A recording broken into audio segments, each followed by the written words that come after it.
ಆಕಾಶವಾಣಿ ಪ್ರದೇಶ ಸಮಾಚಾರ ಓದುತ್ತಿರುವವರು ಹರ್ಷವರ್ಧನ್ ಶೀಲ್ವಂತ್. ಮುಖ್ಯಾಂಶಗಳು. ರಾಜ್ಯದ ಬಾಹ್ಯಾಕಾಶ ಪರಿಸರ ವ್ಯವಸ್ಥೆಯ 30ಕ್ಕೂ ಹೆಚ್ಚು ಪಾಲುದಾರರೊಂದಿಗೆ ಸಚಿವ ಪ್ರಿಯಾಂಕ್ ಖರ್ಗೆ ಮಹತ್ವದ ಸಭೆ. ಥಲಸೇಮಿಯಾ ಗುರುತಿಸುವಿಕೆ ಹಾಗೂ ಸುಧಾರಿತ ಆರೈಕೆ ಆದ್ಯತೆಯಾಗಲಿ ಪದ್ಮಶ್ರೀ ಡಾ ಸುರೇಶ್ ಹನಗವಾಡಿ. ಬೆಂಗಳೂರಿನ ಶ್ರೀ ಕಂಠೀರವ ಸ್ಟುಡಿಯೋದ ವಜ್ರ ಮಹೋತ್ಸವ, ಶಿವಮೊಗ್ಗ ಹಾಗೂ ವಿಜಯನಗರ ಜಿಲ್ಲೆಯಲ್ಲಿ ನೂತನ ಘಟಕ. ಆಕಾಶವಾಣಿಯ ಧಾರವಾಡ ಕೇಂದ್ರ ಆಯೋಜಿಸಿದ್ದ ಆಕಾಶವಾಣಿ ಆಟ್ 90 ಫಿಟ್ ಇಂಡಿಯಾ ವಾಕಥಾನ್ ಯಶಸ್ವಿ. ಈಗ ವಾರ್ತೆಗಳ ವಿವರ. ರಾಜ್ಯದ ಬಾಹ್ಯಾಕಾಶ ಪರಿಸರ ವ್ಯವಸ್ಥೆಯ 30ಕ್ಕೂ ಹೆಚ್ಚು ಪಾಲುದಾರರೊಂದಿಗೆ ಮಾಹಿತಿ ತಂತ್ರಜ್ಞಾನ ಖಾತೆ ಸಚಿವ ಪ್ರಿಯಾಂಕ್ ಖರ್ಗೆ ಬೆಂಗಳೂರಿನಲ್ಲಿ ಸಮಾಲೋಚನಾ ಸಭೆ ನಡೆಸಿದರು. ಎಕ್ಸ್ ಮಾಧ್ಯಮದಲ್ಲಿ ಈ ವಿಷಯ ತಿಳಿಸಿ, ರಾಜ್ಯದ ಸ್ಪೇಸ್ ಟೆಕ್ ವಲಯದಲ್ಲಿ ನವೋದ್ಯಮಗಳು, ಕೈಗಾರಿಕೆಗಳು, ಸಾಂಸ್ಥಿಕ ಪಾಲುದಾರರೂ ಸೇರಿದಂತೆ ಶೈಕ್ಷಣಿಕ ಸಂಸ್ಥೆಗಳ ಪಾತ್ರದ ಕುರಿತು ಚಿಂತನ ಮಂಥನ ನಡೆಯಿತು. ಡೀಪ್ ಟೆಕ್ ದಶಕದ ಮಾರ್ಗಸೂಚಿಯ ಕಾರ್ಯತಂತ್ರದ ಭಾಗವಾಗಿ ಸ್ಪೇಸ್ ಟೆಕ್ನಲ್ಲಿ ಹೂಡಿಕೆ ಮಾಡುವುದನ್ನು ಮುಂದುವರಿಸಲಾಗುವುದು ಎಂದು ಸಚಿವ ಖರ್ಗೆ ತಿಳಿಸಿದ್ದಾರೆ. ಕರ್ನಾಟಕಕ್ಕಾಗಿ ಬಾಹ್ಯಾಕಾಶ ದತ್ತಾಂಶ ಆಡಳಿತ, ಹವಾಮಾನ ಸ್ಥಿತಿಸ್ಥಾಪಕತ್ವ, ಕೃಷಿ, ವಿಪತ್ತು ನಿರ್ವಹಣೆಯನ್ನು ತಾವು ಮೌಲ್ಯಮಾಪನ ಮಾಡುತ್ತಿರುವುದಾಗಿ ಹೇಳಿದ್ದಾರೆ. ಮಂಗಳೂರಿನ ಸುಲ್ತಾನ್ ಬತ್ತೇರಿ ಬಳಿ ಫಲ್ಗುಣಿ ನದಿಯಿಂದ ತಣ್ಣೀರುಬಾವಿ ಸಂಪರ್ಕಿಸುವ ಅತ್ಯಾಧುನಿಕ ತಂತ್ರಜ್ಞಾನದ ಬೋಸ್ಪ್ರಿಂಗ್ ಸೇತುವೆ ಕಾಮಗಾರಿ ಸೆಪ್ಟೆಂಬರ್ ವೇಳೆಗೆ ಪೂರ್ಣಗೊಳ್ಳಲಿದೆ ಎಂದು ದಕ್ಷಿಣ ಕನ್ನಡ ಜಿಲ್ಲಾ ಉಸ್ತುವಾರಿ ಸಚಿವ ದಿನೇಶ್ ಗುಂಡೂರಾವ್ ತಿಳಿಸಿದ್ದಾರೆ.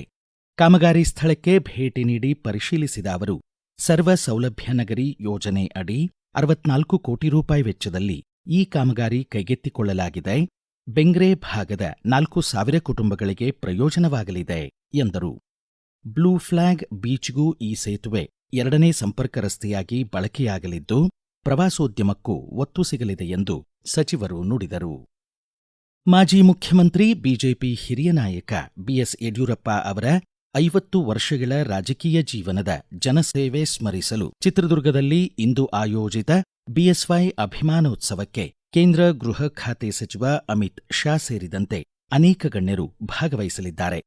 ಬಿಎಸ್ ಯಡಿಯೂರಪ್ಪ ಅವರು ನಿನ್ನೆ ಪುರಪ್ರವೇಶ ಮಾಡಿದ್ದು, ಸಹಸ್ರಾರು ಅಭಿಮಾನಿಗಳು, 50ಕ್ಕೂ ಹೆಚ್ಚು ಕಲಾ ತಂಡಗಳು ಸ್ವಾಗತಿಸಿದವು.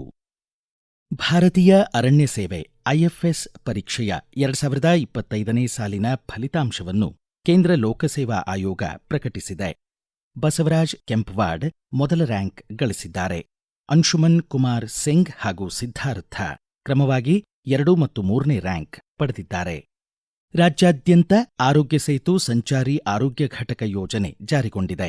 ಗ್ರಾಮೀಣ ಹಾಗೂ ದೂರದ ಸ್ಥಳಗಳಲ್ಲಿ ತುರ್ತು ಆರೋಗ್ಯ ಸೇವೆ ಒದಗಿಸಲು ಸಂಚಾರಿ ಇ ಬೈಕ್ ಒದಗಿಸಲಾಗಿದೆ. ಬೆಂಗಳೂರು ಗ್ರಾಮಾಂತರ ಜಿಲ್ಲಾ ಪಂಚಾಯಿತಿ ಸಿಇಒ ಡಾ ವಾಸಂತಿ ಅಮರ್, ಆಪ್ಟಮ್ ಇಂಡಿಯಾ ಹಾಗೂ ಯುನೈಟೆಡ್ ವೇ ಬೆಂಗಳೂರು ವತಿಯಿಂದ ಕಾರ್ಪೊರೇಟ್ ಸಾಮಾಜಿಕ ಹೊಣೆಗಾರಿಕೆ ನಿಧಿ ಯೋಜನೆ ಅಡಿ ಪ್ರಾಥಮಿಕ ಆರೋಗ್ಯ ಕೇಂದ್ರಗಳಿಗೆ 45 ಇ ಬೈಕ್ಗಳನ್ನು ಹಸ್ತಾಂತರಿಸಿದರು. ಥಲ್ಸೇಮಿಯಾ ಮರೆಯಾಗಿಲ್ಲ, ರೋಗ ನಿರ್ಣಯವಾಗದವರನ್ನು ಕಂಡುಹಿಡಿದು ಬೆಂಬಲಿಸುವುದು ಎಂಬ ಧ್ಯೇಯದೊಂದಿಗೆ ಆನುವಂಶಿಕ ರಕ್ತದ ಕಾಯಿಲೆ ಥಲ್ಸೇಮಿಯಾ ಜನಜಾಗೃತಿ ದಿನ ಆಚರಿಸಲಾಯಿತು.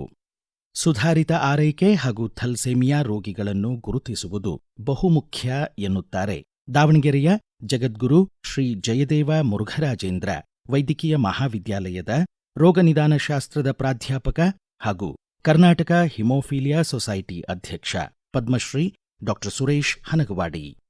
ಅನುವಂಶಿಕವಾಗಿ ಪ್ರಸಾರವಾಗುವ ಈ ರೋಗಗಳನ್ನು ತಡೆಗಟ್ಟುವುದು ನಮ್ಮ ದೇಶದಲ್ಲಿ ದೊಡ್ಡ ಸವಾಲಿನ ಕೆಲಸ. ಯಾಕೆಂದರೆ ಥಲಸೀಮಿಯಾ ಕ್ಯಾರಿಯರ್ಸ್ ಅಂತ ಇರ್ತಾರೆ. ನಮ್ಮ ದೇಶದಲ್ಲಿಯೇ ಸುಮಾರು 4 ಕೋಟಿಗೂ ಹೆಚ್ಚು ತಮಗೆ ಅರಿವಿಲ್ಲದಂತೆ ಅವರು ಥಲಸೀಮಿಯಾ ಈ ಡಿಫೆಕ್ಟಿವ್ ಜೀನ್ ನ ಕ್ಯಾರಿಯರ್ ವಾಹಕರಾಗಿದ್ದಾರೆ. ಇನ್ನೊಬ್ಬ ವಾಹಕಿಯರ ಜೊತೆಗೆ ಮದುವೆ ಆದಲ್ಲಿ ಹುಟ್ಟುವ ಮಗುಗೆ ತೀವ್ರತರವಾದ ಥಲಸೀಮಿಯಾ ರೋಗ ಬರುವ ಸಂಭವ ಜಾಸ್ತಿ ಇರುತ್ತೆ. ಸಂಬಂಧದಲ್ಲಿ ಮದುವೆ ಆಗುವ ದಂಪತಿಗಳಲ್ಲಿ ಬರುತ್ತದೆ. ಹಾಗಾಗಿ ನಾವು ಜನರಲ್ಲಿ ಅರಿವು ಮೂಡಿಸೋದು, ಕಳ್ಳು ಬಳ್ಳಿ ಅಥವಾ ಸಂಬಂಧದಲ್ಲಿ ಮದುವೆ ಆಗುವುದನ್ನ ತಡೆಗಟ್ಟುವುದು ಒಂದು. ಎರಡನೇದು, ಈ ಥಲಸೀಮಿಯಾ ಅಂತ ಡಯಾಗ್ನೋಸ್ ಆಗಿರ್ತಕ್ಕಂಥ ಕುಟುಂಬಗಳನ್ನ ಸ್ಕ್ರೀನಿಂಗ್ ಮಾಡೋದು. ಅಂದ್ರೆ ಅವರಲ್ಲಿ ಯಾರಾದರೂ ಥಲಸೀಮಿಯಾ ಕ್ಯಾರಿಯರ್ ಇದ್ದಾರ?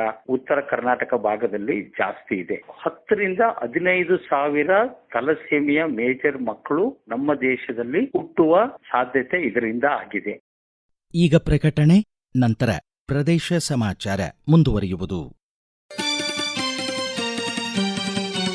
ನಮ್ಮ ಎಲ್ಲಾ ರಾಷ್ಟ್ರೀಯ ವಾರ್ತೆಗಳು ಹಾಗೂ ಪ್ರದೇಶ ಸಮಾಚಾರ ಈಗ ಆಕಾಶವಾಣಿ ನ್ಯೂಸ್ ಕನ್ನಡ ಯೂಟ್ಯೂಬ್ ಚಾನೆಲ್ನಲ್ಲಿ ಲಭ್ಯ. ನಮ್ಮ ಎಕ್ಸ್ ಖಾತೆ ಮತ್ತು ಇನ್ಸ್ಟಾಗ್ರಾಂ ಖಾತೆ ಆಕಾಶವಾಣಿ ನ್ಯೂಸ್ ಕನ್ನಡ. ಹೆಚ್ಚಿನ ಮಾಹಿತಿಗಾಗಿ ನಮ್ಮ ಫೇಸ್ಬುಕ್ ಖಾತೆ AIR ಕನ್ನಡ ನ್ಯೂಸ್ ಅನುಸರಿಸಿ. ಮಾಹಿತಿಯ ಹೂರಣ ವಾರದ ಕಾರ್ಯಕ್ರಮ ಪ್ರಚಲಿತ ವಿದ್ಯಮಾನ ಪ್ರತಿ ಬುಧವಾರ 9:15. ಪ್ರದೇಶ ಸಮಾಚಾರ ಕೇಳುತ್ತಿದ್ದೀರಿ.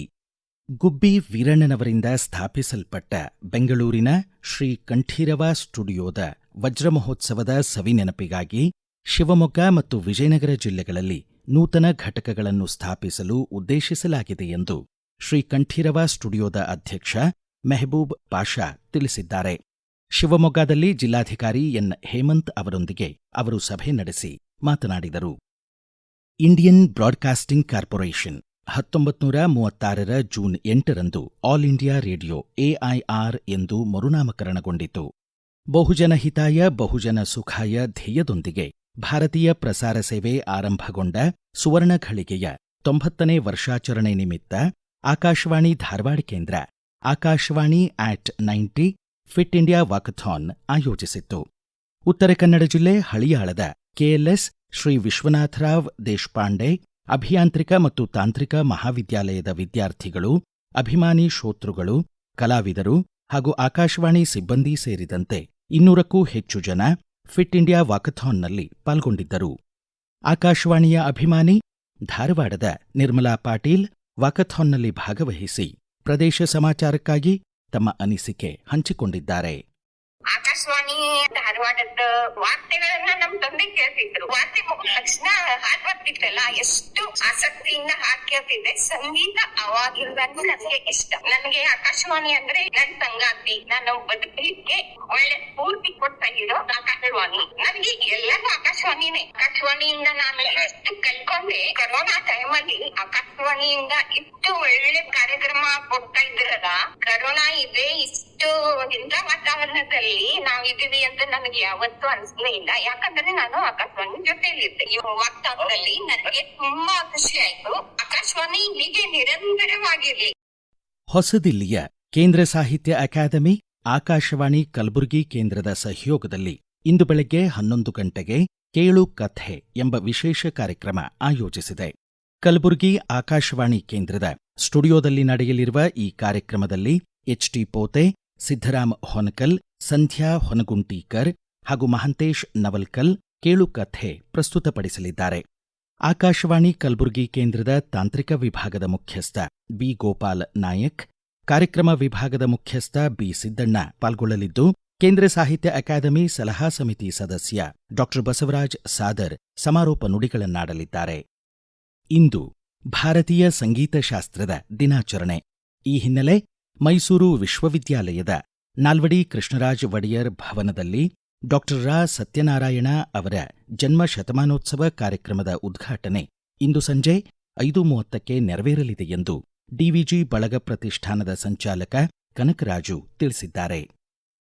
ಶಿವಮೊಗ್ಗದ ಕುವೆಂಪು ವಿಶ್ವವಿದ್ಯಾಲಯದ ಗೌರವ ಡಾಕ್ಟರೇಟ್ಗೆ ಭಾಜನರಾದ ಹಿರಿಯ ಸಮಾಜವಾದಿ ನಾಯಕ, ಸ್ವಾತಂತ್ರ್ಯ ಸೇನಾನಿ ಕೋಣಂದೂರು ಲಿಂಗಪ್ಪ ಅವರ ಮನೆಗೆ ಭೇಟಿ ನೀಡಿದ ಜಿಲ್ಲಾ ಉಸ್ತುವಾರಿ ಸಚಿವ ಮಧು ಬಂಗಾರಪ್ಪ ಗೌರವಿಸಿ ಅಭಿನಂದಿಸಿದರು. ಭಾರತದ ಟೆನಿಸ್ ಆಟಗಾರ್ತಿಯರಾದ ವೈದೇಹಿ ಚೌಧರಿ ಮತ್ತು zeal Desai Tumakuru open, international tennis federation women's 35 ಮಹಿಳಾ ಟೆನಿಸ್ ಟೂರ್ನಿಯ ಸಿಂಗಲ್ಸ್ನಲ್ಲಿ ಸೆಮಿಫೈನಲ್ ತಲುಪಿದ್ದಾರೆ. ಕೊನೆಯಲ್ಲಿ ಮತ್ತೊಮ್ಮೆ ಮುಖ್ಯಾಂಶಗಳು. ರಾಜ್ಯದ ಬಾಹ್ಯಾಕಾಶ ಪರಿಸರ ವ್ಯವಸ್ಥೆಯ 30ಕ್ಕೂ ಹೆಚ್ಚು ಪಾಲುದಾರರೊಂದಿಗೆ ಸಚಿವ ಪ್ರಿಯಾಂಕ್ ಖರ್ಗೆ ಮಹತ್ವದ ಸಭೆ. ಥಲಸೇಮಿಯಾ ಗುರುತಿಸುವಿಕೆ ಹಾಗೂ ಸುಧಾರಿತ ಆರೈಕೆ ಆದ್ಯತೆಯಾಗಲಿ, ಪದ್ಮಶ್ರೀ ಡಾಕ್ಟರ್ ಸುರೇಶ್ ಹನಗವಾಡಿ. ಬೆಂಗಳೂರಿನ ಶ್ರೀ ಕಂಠೀರವ ಸ್ಟುಡಿಯೋದ ವಜ್ರ ಮಹೋತ್ಸವ. ಶಿವಮೊಗ್ಗ ಹಾಗೂ ವಿಜಯನಗರ ಜಿಲ್ಲೆಯಲ್ಲಿ ನೂತನ ಘಟಕ. ಆಕಾಶವಾಣಿಯ ಧಾರವಾಡ ಕೇಂದ್ರ ಆಯೋಜಿಸಿದ್ದ ಆಕಾಶವಾಣಿ @90 ಫಿಟ್ ಇಂಡಿಯಾ ವಾಕಥಾನ್ ಯಶಸ್ವಿ. ಇಲ್ಲಿಗೆ ಪ್ರದೇಶ ಸಮಾಚಾರ ಮುಕ್ತಾಯವಾಯಿತು. ನಮ್ಮ ಮುಂದಿನ ರಾಷ್ಟ್ರೀಯ ವಾರ್ತಾ ಪ್ರಸಾರ ಈ ಬೆಳಿಗ್ಗೆ 7:35 ನಿಮಿಷಕ್ಕೆ.